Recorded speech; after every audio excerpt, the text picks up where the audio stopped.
திமுகவுல இருந்து எல்லாரும் வந்து குதிரை பேரம் கத்துனாங்கன்னா அங்கிருந்து குதிரை பேரம் வந்து தாவேக்கால இருந்து வருது. இப்ப தாவேக்கால இருந்து இருக்கக்கூடிய எம்எல்ஏவை வந்து திமுக ஏதோ வந்து தங்கள் பக்கம் திருப்புவதற்கு வாக்கெடுப்புல வந்து எதிராக நடந்துக்கிறதுக்கு ஒரு முயற்சி செஞ்சாங்க அப்படின்னு நேற்று வந்து நாங்கள் ஒரு சதி திட்டத்தில் ஈடுபட்டவங்களெல்லாம் நாங்கள் பிடிச்சிட்டோம், போலீஸ் வச்சு அரெஸ்ட் பண்ணிட்டோம் அப்படின்னு நேற்று ஒரு செட்டிங் ட்ராமா வந்து பிரமாதமாக பண்ணாங்க. திமுகவோட அதிமுகவை இணைக்கிறது வந்து தப்புன்னா அந்த தப்பை வந்து அப்படி செய்யறதுக்கு முயற்சி செஞ்சதுல முதல் குற்றவாளி யார் தெரியுமா? எம்ஜிஆர் தான் முதல் குற்றவாளி. முதல்ல வந்து ஒரு யாருக்குமே பெரும்பான்மை கிடைக்காத ஒரு சூழல்ல தாவேக்காவுக்கும் வந்து அறுதி பெரும்பான்மை இல்லை உரிமை கோரல்றதுக்கு. செய்யாத கொலைக்கு வந்து ஒரு கொலை ஒன்று ட்ரை பண்ணாருங்க அப்படின்னு எப்படி கூட்டு போய் வந்து தூக்கு தண்டனை கொடுத்தீங்க? அவர் பிளான் பண்ணிக்கிட்டே இருந்தாருங்க கொலை ஒன்று. எப்படி தெரியும்? அவர் மனசுக்குள்ளேயே நினைச்சுக்கிட்டே தெரியலாரு. இப்போ அதிமுக வேணாம் திமுக வேணான்னு வாக்களித்தவர்கள் தான் அந்த 35% இருக்காங்க பெரும்பாலான பேர். அப்போ எளிதாக நம்புறாங்க திமுகனா அது தீய சக்தி, கருணாநிதி குடும்பம்னா அவர் வந்து அவர் கெட்டவர். ஆனால் எனக்கே ஒரு சொந்த அனுபவம் இருக்கு.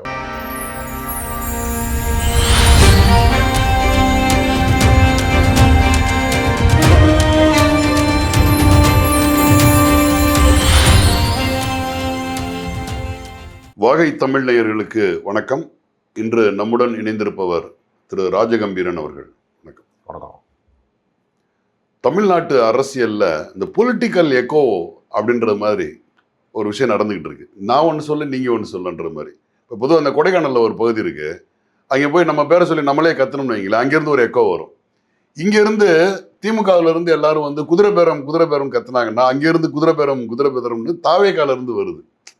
இங்கேருந்து நீ என்னப்பா அதிமுகவுல இருந்து ஊழல் பேர் வழிகளாக கூப்பிட்டு வந்து தீய சக்தின்னா இப்போ எப்படியா நீ தூய சக்தின்னு சொன்ன, எப்படியா இணைச்சிட்டுன்னு கேட்டால் டக்குன்னு உடனே நீங்கள் எல்லாம் ஊழல்வாதிகள்னு சொல்லிட்டு அவங்க எல்லாம் கவர்னர் போய் படையெடுத்து போய் அவங்க செந்தில் பாலாஜி, அனிதா ராதாகிருஷ்ணன் இவர்கள் போலலாம் இவங்க மேலே இடி ரைடு எடுக்கிறதுக்கு அனுமதி கேட்டவங்க போகிறாங்க. அதுபோல் திமுக ஃபைல்ஸ்ன்னு ஒன்று மறுபடியும் தோண்டி எடுத்து கடந்த 5 ஆண்டு காலத்தில் என்னென்ன ஊழல்கள்லாம் பட்டியலிட்டு அந்த ஒரு விஷயத்த பண்ணிட்டு இருக்கிறாங்க. இப்படி மாறி மாறி வந்து ஒரு மனநிலையை உருவாக்குறாங்க. அதாவது குதிரை பேரம்ன்றதெல்லாம் ஒன்றும் இல்லை, கட்சியோட ஸ்டெபிலிட்டிக்காக நம்ம என்ன வேண்டாலும் பண்ணலாம். இப்போ வந்து விஜயபாஸ்கரோட 2 விஜயபாஸ்கர், கரூர் விஜயபாஸ்கர் மற்றும் விராலிமலை விஜயபாஸ்கர் 2 விஜயபாஸ்கர் வந்து தொண்டர்களோட இணைஞ்சிருக்காங்க தாவேக்காவில். இப்போ மாண்புமிகு ஆதவ் அவர்கள் வந்து உரையாற்றி கொண்டிருக்கிறார்.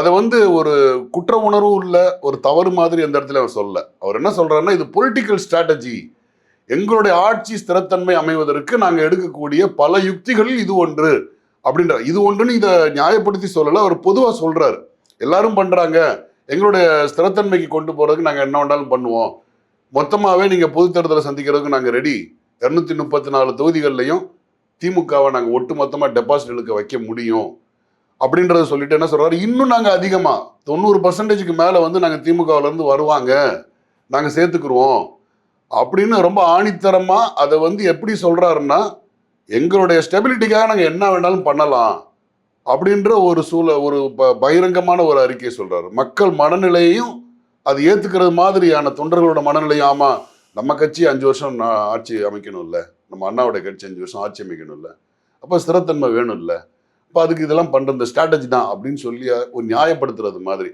ஏன்னா 5 எம்எல்ஏக்கள் கட்சியில இணையும் போதும் ஆதவர்ஜுனா அவர்கள் தான் சொன்னாங்க, துணிச்சலான நடவடிக்கைன்னு பாராட்டினாங்க. இப்போ வந்து நேற்று ஒரு 2 நாட்களுக்கு முன்னாடி வந்து திரு வைகோ அவர்கள் வந்து ஒரு ஓப்பன் ஸ்டேட்மெண்ட்டே சொன்னார். முதல்வர் அவர்களே வந்து நேரடியாக பிரச்சாரம் பண்ணி உங்களுடைய 2 வேட்பாளர்களையும், பதவி விலகிய 2 வேட்பாளர்களையும் ஜெயிக்க வைப்போம் அப்படின்னு உத்தரவாதம் கொடுத்தாருன்னு அவரே ஒரு வாக்குமூலம் கொடுத்துருக்கிறாரு. இப்போ ஆதவர்ஜுனா அவர்கள் இது வந்து ஒரு பொலிட்டிக்கல் ஸ்ட்ராட்டஜி அப்படின்ற மாதிரி சொல்றாங்க. என்ன நடக்குது? அதாவது ஏப்பா சரக்கு அடிக்கிற அப்படின்னு கேட்டோம்னா, குடிப்பழக்கம் இருக்கிறான்ட்ட யாருங்க இப்போலாம் தண்ணி அடிக்கல, இன்னும் நார்மலைஸ் பண்ணுவாங்க. நான் குடிக்க மாட்டாங்கன்னு சொல்ல முடியாததுனால யாருங்க சரக்கு அடிக்காமல் இருக்கான், என்னப்பா இந்த ஆள் பயங்கரமாக லஞ்சம் வாங்குறேன், இப்போலாம் யாருங்க லஞ்சம் வாங்காமல் இருக்கா, என்னப்பா அவன் ஓவராக பொய் பேசிட்டுறானப்பா, இப்போலாம் யாருங்க பொய் பேசாமல் இருக்கா அப்படின்னு சொல்லுவான். இந்த சரக்கு அடிக்கும் போது யாருங்க இப்போலாம் சரக்கு அடிக்கல அப்படின்னு சொல்கிறவன் வீட்டில் ஒரு முழு நேரம் குடியார இருக்கான், அவனுக்கு பொண்ணு கொடுக்கணும்னா கொடுக்க மாட்டாங்க. ஒரு எடுத்துக்காட்டுக்காக சொல்கிறேன், தனக்கு ஒரு நிலைப்பாடு எடுப்பாங்க, பொது நிலைப்பாடுன்னு ஒன்று எடுப்பாங்க. இப்போ தாவேக்கால இருந்து இருக்கக்கூடிய எம்எல்ஏவை வந்து திமுக ஏதோ வந்து தங்கள் பக்கம் திருப்புவதற்கு, வாக்கெடுப்பில் வந்து எதிராக நடந்துக்கிறதுக்கு ஒரு முயற்சி செஞ்சாங்க அப்படின்னு நேற்று வந்து நாங்கள் ஒரு சதி திட்டத்தில் ஈடுபட்டவங்களெல்லாம் நாங்கள் பிடிச்சிட்டோம், போலீஸ் வச்சு அரெஸ்ட் பண்ணிட்டோம் அப்படின்னு நேற்று ஒரு செட்டிங் ட்ராமா ஒன்று பிரமாதமாக பண்ணாங்க, எஃப்ஐஆர்லாம் போட்டிருக்காங்க. அப்போ அதை ஏன், அதுவும் ஒரு இயற்கையான விஷயம் தானே. வேறு கட்சியிலேருந்து வந்து கூப்பிட்டு பேசுகிறது இயற்கையானது தானே. நாங்கள் வந்து கூப்பிட்டு பேசுகிறது மாதிரி அவங்களும் கூப்பிட்டு பேசியிருக்காங்க அப்படின்னு சொல்லுவாங்களான்னா சொல்ல மாட்டாங்க. இதில் என்ன வேடிக்கையானதாக இருக்குன்னா, வந்து விராலிமலையில் இருக்கிற புதுக்கோட்டை விஜயபாஸ்கராக இருந்தாலும் சரி, கரூரில் இருக்கக்கூடிய எம்ஆர் விஜயபாஸ்கராக இருந்தாலும் சரி, எதுக்குப்பா கட்சியில் சரின்னா ரொம்ப அபூர்வமான ஒரு காரணம் சொல்கிறாங்க. யாருக்கு இது வரைக்கும் யாரும் சொல்லாத ஒரு காரணம் சொல்கிறாங்க. திமுக அதிமுக ஒன்று சேர பார்த்துச்சு, மனம் கொதிச்சு போய் நாங்கள் வந்துட்டோம். அப்படி ஒன்றும் நடக்கவே இல்லை. முதல்ல அப்படி ஒன்று யாராவது யோசித்திருக்கலாம், சிந்தித்திருக்கலாம், பேசியிருக்கலாம். அப்படி ஒன்று நடைமுறையில் அப்படி ஒன்று இல்லை. நடக்காத ஒன்றுக்காக நாங்கள் வெளியேறி வந்துட்டோம் அப்படி சொல்கிறது இருக்குல்ல. திமுகவோட அதிமுகவை இணைக்கிறது வந்து தப்புன்னா, அந்த தப்பை வந்து அப்படி செய்கிறதுக்கு முயற்சி செஞ்சதில் முதல் குற்றவாளி யார் தெரியுமா? எம்ஜிஆர் தான் முதல் குற்றவாளி. எம்ஜிஆர் இந்த முயற்சி எடுத்திருக்கிறாரு. ஏற்கனவே வந்து என்னன்னா, அந்த நவீன் பட்நாயக், பிச்சு பட்நாயக் அவருடைய தந்தையார் பிச்சு பட்நாயக் தலைமையில் அப்படி ஒரு பேச்சுவார்த்தை நடந்தது உண்மை. அதுக்கு சாட்சியாக பத்திரிகையாளர் தராஸ் ஷியாம்லேருந்து பல பேர் அதுக்கு வாக்குமூலம் கொடுத்துருக்காங்க. அப்போ எம்ஜிஆருக்கு எதிராக தான் நாங்கள் கட்சி மாறி இருக்கோம்னு அர்த்தம். ஏடிஎம்கேலேருந்து ஏப்பா வெளியேறினா? எம்ஜிஆருடைய கருத்து தப்பானது. எம்ஜிஆர் முதல்வராக கண்டினியூ பண்ணுறதுக்கும் கட்சியோட தலைவராக வந்து கருணாநிதி அவர்கள் இருப்பது அப்படின்னு பேசுனாங்க இல்லையா, அதுதாங்க தப்பு. அதுக்கு சமமானது இது. எடப்பாடி இனிமேல் அதிகாரத்துக்கு வரமாட்டார், முதலமைச்சராக வரமாட்டார். அவர் முதலமைச்சராக வரலைன்னா நான் அமைச்சராக மாட்டேன், அமைச்சராகலைன்னா நான் வந்து எனக்கு டெண்டர் கிடைக்காது, கான்ட்ராக்ட் கிடைக்காது, எனக்கு வந்து சம்பாதிக்க முடியாது, எனக்கு அதிகாரம் கிடைக்காது. இதை சொல்ல முடியாதுல்ல ஓப்பனா. முதல்ல வந்து ஒரு யாருக்குமே பெரும்பான்மை கிடைக்காத ஒரு சூழல்ல தாவேகாவுக்கும் வந்து அறுதி பெரும்பான்மை இல்லை உரிமை கோரல்றதுக்கு. பட் அவங்களுக்கு உரிமை இருக்கு. அதே நேரத்தில் வந்து 2ஆம் 3ஆம் நிலையில் இருக்க கட்சிகளுக்கும் உரிமை இருக்கு. இவங்க வந்து வர முடியாத சூழலில் இருக்கிறதுனால அவங்களுக்கும் உரிமை இருக்கு உரிமை கோரறதுல. இதுல முயற்சி பண்றதுல எந்த தவறும் இல்லை. அது அப்படி ஒரு வேலை வந்து அரசியல் நகர்வுகள் நடக்கல. முதல்ல நடக்காத ஒன்றை நம்ம எப்படி வந்து நீங்க செய்யாத கொலைக்கு வந்து ஒரு கொலை ஒன்று ட்ரை பண்ணாருங்க அப்படின்னு எப்படி கூட்டு போய் வந்து தூக்கு தண்டனை கொடுக்க முடியும்? அவர் பிளான் பண்ணிக்கிட்டே இருந்தாருங்க கொலை பண்றதுக்கு. எப்படி தெரியும்? அவர் மனசுக்குள்ளேயே நினைச்சுக்கிட்டே தெரியுறாருங்க. அதுக்கு வந்து தண்டிக்க முடியுமா? மனசுக்குள்ளேயே எல்லாமே நினைச்சாருங்கன்னு தண்டிக்க முடியுமா? அப்போ அது வந்து சட்ட நிரூபணமாகாத ஒரு விஷயம், நடக்காத ஒரு விஷயம். இது ஒரு காரணம் கிடையாது. அதை விட ஒரு அபூர்வமான விஷயத்தை வந்து ஆதவர்ஜனா சொன்னார். அவர் என்ன சொல்றாருன்னா, போலீஸை வச்சு தான் வந்து அந்த பொதுமக்களை கரூரில் நெரிசலில் வந்து கொண்டாங்க அப்படின்னு திடீர்னு போலீஸ் மேலே பாயிறாரு. போலீஸ் டிபார்ட்மெண்ட் இப்போ உங்கள் கையில் தான் இருக்குது, நீங்கள் அழகாக நடவடிக்கை எடுக்கலாம். எவ்வளோ பெரிய பொய் பாருங்க. அவர் காலதாமதமாக வந்து கூட்டம் அளவுக்கு மீறி கூடி அது வந்து ஒரு நெரிசலாக மாறி ஒரு விபத்து நடந்து ஒரு நடக்கக்கூடாத மரணங்கள் நடந்துருச்சு அப்படிங்கிறத இதுவரைக்கும் பகிரங்கமாக அதுக்கு மன்னிப்பு கோர வேண்டிய இடத்துல இருக்கிறவங்க அந்த பழியை தூக்கி அன்றைய ஆளுங்கட்சி மீது போட்டு அந்த டிராமா பண்ணி அந்த கண்ணீருக்கு திமுக பதில் சொல்லாம, அந்த நாடகத்துக்கு திமுக பதில் சொல்லாம அலட்சியப்படுத்துனதன் விளைவாக அது உண்மையாக அந்த அந்த இன்ஸ்டாகிராம் குரூப்பில், சோசியல் மீடியா குரூப்பில் பரப்பி அதை உண்மை என்று ஒரு கூட்டத்தை நம்ப வைத்து ஒரு ஒரு 35% பெற்றுட்டாங்கன்னே வச்சுங்க. இப்போ அதிமுக வேணாம் திமுக வேணான்னு வாக்களித்தவர்கள் தான் அந்த 35%ல இருக்காங்க பெரும்பாலான பேர். இப்போ நீங்கள் அதிமுகவை உள்ளே கூப்பிடுறீங்க. அதை விட ஒருபடி மேலே போய் ஆதவர்ஜனா கலைஞர் மீது உண்மையான பற்று கொண்டிருக்கிறவர்கள் தாவேகாவுக்கு வரலாம்ங்கிறார். அப்போ கலைஞர் மீது உண்மையான பற்று கொண்டிருக்கிற தாவேகா வரலாம்னா யாரை கூப்பிட்றாரு? ஸ்டாலினை கூப்பிட்றாரா? உதயநிதியை கூப்பிட்றாரா? கனிமொழியை கூப்பிட்றாரா? யாரை கூப்பிட்றாரு எனக்கு தெரியல. யாரை தாவேகா கூப்பிட்றாரு? கலைஞர் மீது உண்மையான பற்று கொண்டு திமுகவில் இருப்பானா தாவேகாவில் இருப்பானா? இப்போ ரொம்ப பேருக்கு என்ன ஊசலாட்டம் இருக்குன்னா, நேற்று வரைக்கும் சும்மா சுற்றிட்டு இருந்தவன், போஸ்ட் ஒட்டிக்கிட்டு இருந்தவன், வந்து விசில் அடிச்சுக்கிட்டு இருந்தவன், தான் தோன்றியா அலைஞ்சவன், எந்த பொறுப்பும் இல்லாமல் சுற்றுறவன்லாம் எம்எல்ஏ ஆகிட்டான், மந்திரி ஆகிட்டான், சமூகத்தில் வந்து அவங்கெல்லாம் பெரிய அந்தஸ்துக்கு வந்துட்டாங்க, நம்ம ஏன் குறுக்கு வெட்டா அந்த வளர்ச்சிக்குள்ளே வரக்கூடாது அப்படின்னு பல பேருடைய மனதில் இந்த லாட்டரி சீட்டில் பரிசு விழுந்த மனநிலை மாதிரி அரசியலுங்கிறது நீண்ட கால உழைப்பு சம்பந்தப்பட்டது. லாட்டரி சீட்டுன்றது அரசியல் இல்லை தானே? இல்லை நீண்ட கால பயணம் சம்பந்தப்பட்டது. அரசியலுங்கிறது நீண்ட உழைப்பு சம்பந்தப்பட்டது. அப்படிங்கிறது இல்லாமல் மக்களுக்கு சர்வீஸ் பண்ணாமல் திடுதுப்புன்னு வந்துடலாம் நம்ம அப்படிங்கிற ஒரு போதையை ஊட்டியிருக்காங்க. அது ஒரு ஒரு ஒரு சமூகத்தினுடைய ஒரு கலாச்சாரமாக இப்போ அது வந்து மாறி இருக்கு. இப்போ ரொம்ப சாமானியர்களாக இருக்கவங்க ரொம்ப பேர் ஏன் கூட்டமாக தாவேகாவுக்கு போகிறாங்க? இப்போ நீங்கள் புதுக்கோட்டையில் வந்து ஒரு விஜயபாஸ்கரை சேர்க்குறாங்க. அப்போ அங்கே அமைச்சராக இருக்கக்கூடிய பர்வேஷுடைய நிலைமை என்ன? இப்போ மாவட்ட செயலாளர் அப்படிங்கிறவர் தான் கட்சியினுடைய மையப்புள்ளியாக மாறுவார். அப்போ இவர் வயதில் சிறியவராக இருக்கிறாரு, இப்போ எனக்கு தான் அனுபவம் இருக்குது அப்படின்னப்போ அவர் வந்து புதுக்கோட்டை மாவட்டத்துக்கான ஒரு ஆளுமையாக அவர் மாற்றப்படுவார். இப்போ கரூரில் மதியழகன் மாவட்ட செயலாளர்னு ஒருத்தர் தாவேகாவுக்கு இருக்கார். அவர் தான் அந்த அந்த பிரச்சனை நடந்தப்போ தலைமறைவானதில் கைது செய்யப்பட்டவர் இல்லையா? அப்போ அவர் கட்சி வரலாற்றுப்படி அவர் தியாகி தான். அப்போ அந்த தியாகியை கரூர்ல இருந்து நீங்கள் வந்து எம்ஆர் விஜயபாஸ்கரை கொண்டு வந்து சேர்க்கும் போது அந்த தியாகியுடைய எதிர்காலம் என்ன? அதிகார பயிர் யாரை தோக்கடிச்சிருக்கிறாரு? மதியழகனை தான். இல்லை அது வேடிக்கையான விஷயம் என்னன்னா மதியழகனை தோக்கடிச்சு தான் அவர் வந்திருக்கிறாரு. இப்போ மதியழகன் என்ன நினைப்பாரு, இந்த முறை விட்டுட்டோம், அடுத்த முறை நம்ம வரப்போகிறோம். இப்போ எல்லாருக்குமே அதான மனநிலை. எந்த கட்சியிலுமே என்ன செய்வாங்கன்னா, ஒரு முறை தோற்றவர் அடுத்த தேர்தலில் மக்களே அனுதாபப்படுவேன், பாவங்க போன முறை தோத்துட்டாருங்க அவரு அப்படின்னு ஓட்டு போடுவாங்க. அப்படி நடந்திருக்கு பல முறை அரசியலில், பல தொகுதிகளில் அப்படி நடந்திருக்கு. எனக்கே சில நண்பர்கள் சொல்லியிருக்காங்க, இப்போ ஒரு முறை தோற்றதுல மக்கள் அனுதாப அலையில் 2வது முறை ஜெயிக்க வச்சாங்க அப்படின்னு சில வேட்பாளர்கள் என்கிட்ட சொல்லியிருக்காங்க.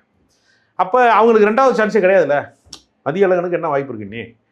அப்போ இவங்களுக்கு என்னன்னா, இந்த கட்சியை வந்து வழி நடத்துவதற்கு நம் கட்சிக்காரனா தாவேகாக்காரனுக்கு தகுதி இல்லைங்கிறது முதல்ல ஒரு பகிரங்கமான பிரகடனம். அது முதல் விஷயம் தான். சரி, இந்த நிகழ்ச்சி நடக்குதுல, ஒரு முன்னாள் அமைச்சர், மிக நீண்ட அரசியல் அனுபவம் கொண்டவர்கள், அவர்கள் மேல குற்றச்சாட்டு இருக்கிறத விட்டுருக்க. இதுல வந்து யார் முன்னிலையில சேர விரும்புவாங்க? முதல்வர் முன்னிலையில தான். அப்படி ஒன்று நடந்துச்சா? என்ன அது? நீங்க அந்த கூட்டணி கட்சி தலைவர்களோட கூட்டம் நடந்தது இல்லையா நேத்து? அதுல வந்து கைகளை உயர்த்தி வந்து ஒரு புகைப்படம் நீங்க பார்த்திருப்பீங்க. அது யாரு கைகளை பத்திருக்காங்கன்னு பாத்தீங்கன்னா, ஆஜானு பாகுவான நம்மளோட வைகோ அவர்களையும் திருமாவளவன் கைகளையும், இன்னும் அந்த காங்கிரஸ் தலைவர் பிரவீன் சக்கரவர்த்தி, இவங்களை எல்லாரும் பாத்தீங்கன்னா ஒரு பக்கம் ஆதவனும் இன்னொரு பக்கமும் நம்ம ஆனந்த் ஐயாவும் தான் கை தூக்கி நிக்கிறாங்க. அங்க வந்து முதல்வரை காணா, கட்சியோட தலைவரை காணா அந்த புகைப்படத்துல. மற்றபடி சந்திப்புலாம் இருந்திருக்கு. ஸோ அங்கேயே வந்து அப்படியான ஒரு இது இல்லாத போது இங்கே எதிர்பார்க்கறதுல என்ன இருக்குது? இல்லை, அது என்னன்னா அவர் மேலே வந்து ஒரு மாய வசீகரத்தை வந்து மெயின்டைன் பண்ணிக்கிட்டே இருக்கணும். அவர் காண முடியாதவராக அவரை வச்சுக்கிறணும். அவர் குரலை எப்பயாவது நம்ம கேட்கணும். அவர் அடிக்கடி அந்த குரலை கேட்டக்கூடாது, அடிக்கடி அந்த முகத்தை பார்த்துடக்கூடாது, அவரோட சகஜமாக பழகிடக்கூடாது. சில பேர் என்ன செய்வாங்கன்னா, டிஸ்டன்ஸ் மெயின்டைன் பண்ணணுங்க. சில வசதி படைத்தவர்கள்லாம் என்ன சொல்லுவாங்கன்னா, நம்ம வேலைக்காரங்கிட்ட ரொம்ப பழகக்கூடாதுங்க, கார் டிரைவர்கிட்ட ஈக்குவலாக பழகக்கூடாதுங்க, நம்ம ரொம்ப தோழமையாக இருந்தோம்னா அவன் டயத்துக்கு வேலைக்கு வர மாட்டாங்க, சொல்கிறத கேட்க மாட்டாங்க, எதிர்கருத்து பேசுவாங்க, திரும்ப அவன்கிட்ட பேசக்கூடாதுங்க அதிகமாக, என்னங்க திடீர்னு போய் நீ அவன்கிட்ட போய் பேசுறிய அப்படின்னு நமக்கு சொல்லுவாங்க. அந்த விஐபியை வந்து மெயின்டைன் பண்ணணுங்க, நீங்கள் வந்து அமைதியாக இருக்கணுங்க, அவன்கிட்ட பேசக்கூடாதுங்க அப்படின்னு சொல்லுவாங்க. அது மாதிரி ஒரு பில்டப்பை வந்து அவங்க மெயின்டைன் பண்ணிகிட்டே இருக்கிறாங்க. அந்த ஒரு பிம்ப அரசியல் உடைஞ்சிடக்கூடாதுங்கிறதுக்கு மெயின்டைன் பண்ணிகிட்டே இருக்காங்க. அது என்னன்னா, ரொம்ப துணிச்சலாக போய் பேசுகிறாங்க. முதல்ல வந்து அவதூறுகளை வந்து ஒரு அச்சம் கலந்து பேசினாங்க. இப்போ பகிரங்கமா வந்து என்ன சொல்றாங்கன்னா, போலீஸ் தான் கொண்டுருச்சு. இந்த கரூர்னு சொன்னதுனால, கரூருக்கு வந்து கரூர்ல பாதிக்கப்பட்ட அந்த 41 பேர் எங்க மக்கள், அவங்களுக்கு வந்து எங்க அண்ணன் என்ன பண்ணுவாங்கன்னு எங்களுக்கு தெரியும். அண்ணன் வந்து இப்போ கரூருக்கு போறாரு. கரூருக்கு போகும்போது அந்த என்ட்ரி எப்படி இருக்கணும்? ஒரு ஹீரோ என்ட்ரி இல்லை, ஒரு பெரிய ஒரு சிம்பத்தியான ஒரு ட்ராஜடி சீன் முடிஞ்சிட்டு அடுத்து வந்து ஒரு ஹீரோ வந்து அங்க இடத்துல போகும்போது அந்த காட்சி சூழல் எப்படி இருக்கணும்? செந்தில் பாலாஜியை கைது பண்ணணும். செந்தில் பாலாஜியை கைது பண்றதுக்கு என்ன பண்ணும்? பழைய இடி வழக்குகளை வந்து தூசி தட்டி கொண்டு போகணும் அப்படின்னு. இப்ப உங்களுக்கு ஆட்சியில வந்து நீங்க வந்து ஒரு நல்ல ஒரு கவர்னன்ஸ் கொடுக்கறதுக்கு எங்களுக்கு நேரம் கொடுங்க, எல்லாமே வந்து புதிய உறுப்பினர்கள், புதிய அமைச்சர்கள், நிர்வாகத்திற்கு எங்களுக்கு நேரம் கொடுங்கன்னு கேட்குற அளவுக்கு இருந்தவங்க அரசியல் காய் நகர்த்தல்ல இப்படியான தனக்கு தேவையான குதிரை பேரங்கள் மூலமாவோ இல்லை குதிரை பேரம்னு சொல்ல முடியாத அளவுக்கான பேரங்களை நடத்தியோ அணியை வலுப்படுத்துறதா இருக்கட்டும், மற்றபடி எதிரிகளை பழி வாங்குறதா இருக்கட்டும். எப்படி எந்த ஃபைலுக்கு எந்த ஃபைல் நம்ம எடுக்கலாம்? நீ ஆளுநரை போய் நீ அதை போய் சந்திச்சேன்னா நான் ஆளுநரை போய் நான் எதுக்கு போய் சந்திக்கிறேன்?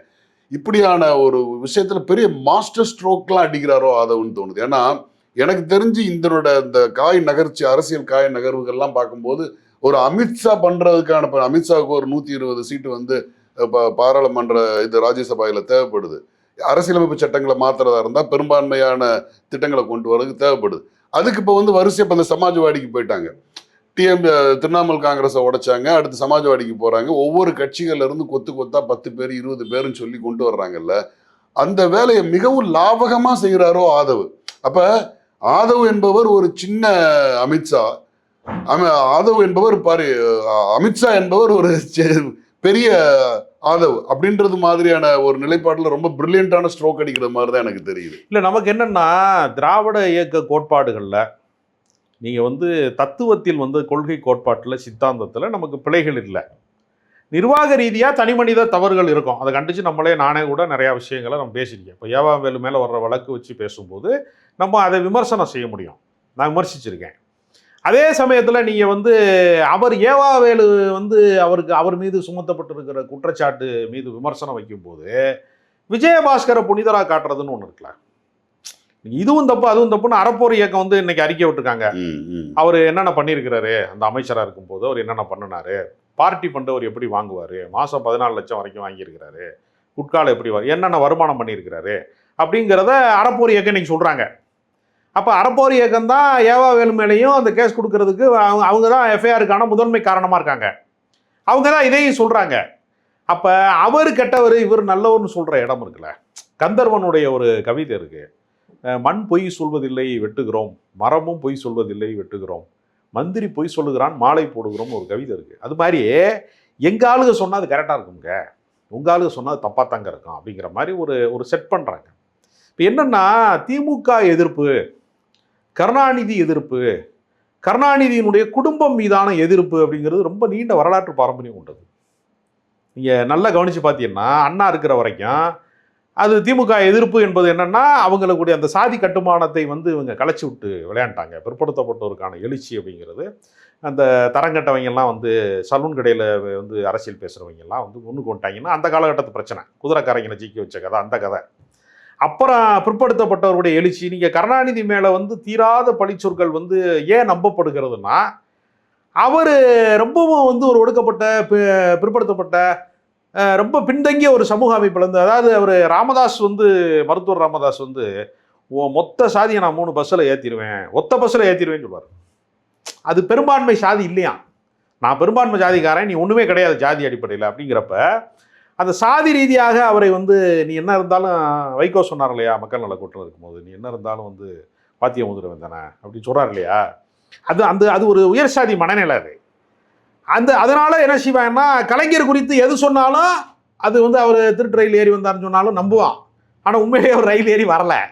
அண்ணாவுக்கு முன்னாடி அவர் கார் வாங்கியிருக்கிறாரு, சினிமாவில் பிரபலமான ஆளாக இருந்திருக்காரு, எழுத்தாளராக வந்து பல பேரால் கொண்டாடப்பட்டிருக்காரு, மிக இளம் வயதில் பெரிய அளவில் வெற்றி பெற்றவராக இருந்திருக்கிறாரு.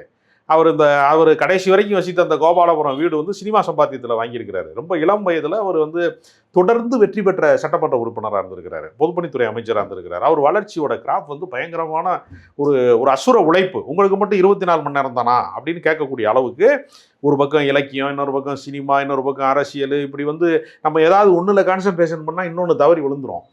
அவர் ஒரு மிகப்பெரிய சாதனைகளை செஞ்சிருக்கிறார். ஆனால் அவரை இழிவுபடுத்தக்கூடிய டைலாக் என்பது தொடர்ச்சியாக முன்வைக்கப்பட்டுக்கிட்டே இருக்காது. எம்ஜிஆர் மூலமாக, ஜெயலலிதா மூலமாக, வைகோ மூலமாக, வாரிசு அரசியலுக்கு எதிராக வாழேந்தியவர் வைகோ, இப்போ துரை வைகோ மூலமாக அந்த வாழை வந்து அங்கேயே கொடுத்தார் கையில். தொடர்ச்சியாக அது ஒரு நீண்ட வருடங்களாக அப்படி ஒரு அவதூறுங்கிறது தொடர்ந்து பரப்பப்படும் போது அதை நம்புறதுக்கு ஒரு கூட்டத்தை எப்போவுமே ரெடி பண்ணி வச்சுருக்காங்க. இப்போ நீங்கள் இஸ்லாமியர்களை வந்து வன்முறையாளர்களாக சித்தரிப்பதை வந்து எப்படி வந்து ஒரு பெரும்பான்மை மதத்தை சேர்ந்தவர்களை நம்ப வைப்பதில் வந்து பாஜக சக்ஸஸ் பண்ணியிருக்கோம், அது மாதிரி இப்போ ஒரு சில, இப்போ எனக்கு தெரிஞ்சு, இப்போ ஒரு உதாரணத்துக்கு சொல்கிறேனே, இப்போ தேவர் கம்யூனிட்டிலாம் இருக்குது, அது வந்து எல்லாருமே வந்து வீரங்கன்னு ஒரு கற்பிதம் இருக்குது. கரப்பாம்பூச்சியை பார்த்து கத்துறவனும் இருக்காங்க. வீரங்கிறது ஒரு தனி மனித குணம், அச்சமற்ற மனம் என்பது ஒரு சிலருக்கு வாய்க்கும். அந்த சாதியில் பிறக்கிறதுனால, அந்த குடும்பத்தில் பிறக்கிறதுனாலயே அவன் பெரிய வீரனா வந்துருவான் அப்படின்னு சொல்றது இருக்குல்ல, அது ஒரு கற்பிதம். அது அருவா யார் பிடிச்சாலும் வெட்டும், ஆனால் வந்து தேவண்டா அப்படின்னு சொல்றாங்கல்ல சில பேர், அது வந்து ஒரு கற்பிதம் தானே அது. அப்போ ஒரு சமூகத்தின் மீது ஒரு கற்பிதம், ஒரு வன்முறை சாதி அவங்க வந்து குரூரமானவங்க அப்படி சொல்றது இருக்கு இல்லையா, அது வந்து நம்பகத்தன்மைக்குரியதாக மாற்றி வச்சிருப்பான். அதை அப்படி கிடையாது. அதில் சாதி ஒழிப்பு போராடி இருக்கான். நல்ல கண் எந்த சமூகத்தை சேர்ந்தவர், அந்த சமூகத்தை சேர்ந்தவர் தான். அவர் எப்படி சாதி ஒழிப்பு போராடியா இருக்காரு, அவர் சொந்த மாமனாரையே வெட்டி கொலை பண்ணிட்டாங்க. இந்த கற்பிதங்களின் வழியாக ஒரு அரசியலை நகர்த்துறது இருக்கு இல்லையா, அதை ரொம்ப தெளிவாக வந்து நீண்ட காலமாக செஞ்சு வச்சதுனால அந்த பிளாட்ஃபார்ம் அவங்களுக்கு ஒரு பாதை ஏற்கனவே இருக்குது. அப்போ எளிதாக நம்புகிறாங்க. திமுகனா அது தீய சக்தி, கருணாநிதி குடும்பம்னா அவர் கெட்டவர். ஆனால் எனக்கே ஒரு சொந்த அனுபவம் இருக்குது. வட சென்னையில் வந்து வியாசர்பாடிக்கு வந்து ஒரு சேராட்டாவில் போகும்போது 2 பெண்கள் வந்து மாறி மாறி புரணி பேசிக்கிட்டே வர்றாங்க. 2 மீன்கார பெண்கள் வந்து அவங்க 2 பேருமே ஒரு ஆணை குறித்து புறம் பேசிட்டே வராங்க. அப்போ முடிக்கும் போது அது இறங்கும் போது சொல்லுது, அவனை எம்ஜிஆர்னு நினச்சேன், அவன் கருணாநிதியாக இருந்திருக்கேன்னு, அவன் நல்லவன் நினச்சேன், அவன் கெட்டவனாக இருந்திருக்கான் அப்படின்னு சொல்கிறத ஒரு மீன் விற்கிற ஒரு அம்மா வந்து ஒரு கடைநிலை தொழிலாளியாக இருக்கிறவங்க கருணாநிதினா கெட்டவன் அப்படிங்கிற ஒரு கருத்தியலை எங்கே கொண்டு போய் சேர்த்துருக்காங்க. அவ்வளோ பொதுக்கூட்ட மேடைகளில் எப்படி பல வடிவங்களில் சேர்த்துருக்காங்க கொண்டு போய், இந்த எம்ஜிஆர் நம்பியார் பிம்பம் மாதிரி. இப்போ அதே மாதிரி என்ன பண்ணிட்டாங்க, நான் அவங்க குடும்பம் தான் வந்து ஆளணுமா அப்படிங்கிற மாதிரி ஒரு கருத்தியலை கொண்டு வந்து நிப்பாட்டிருக்காங்க ஒரு இடத்துல. அதனால் இப்போ தீர்ந்து போன சக்திகிட்ட போய் எல்லாமே தீர்ந்து போச்சான். ஆனால் அங்கேருந்து ஆட்களை இங்கே எடுப்பாங்களாம். கட்சி நடத்த முடியலை, கட்டமைப்பு இல்லை, கருத்தியல் சுத்தமாகவே இல்லை.